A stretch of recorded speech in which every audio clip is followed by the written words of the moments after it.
আমাদের আগামী 12 তারিখ ধর্মঘট হয়েছে যে 8 দফা দাবি নিয়ে সরকারকে আমাদের পরিবহন থেকে দেওয়া হয়েছে।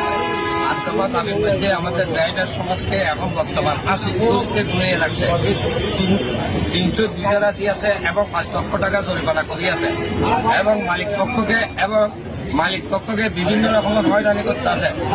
এই যে আপনার গ্যাস টোকেন সবকিছু বাড়াই আছে, আর বিভিন্ন আমাদেরকে রাস্তায় গেলে সাবধানে হ্যাস্ত করতে আছে। 500 টাকা নো পার্কিং মামলা, 5,000 টাকা। আপনার ভোটার ডকুমেন্ট যেটা ছিল 1200 টাকা, ওইটা হয়ে আছে এখন 25,000 টাকা। এই জন্য আমরা গাড়ি চালাবো না। আমাদের দাবি যদি সরকারে মেনে নেয়, ওইটা বেশিবাদী সরকার ছিল, কালো আইন করে গেছে 2018 সালে, এটা আমরা মানি না।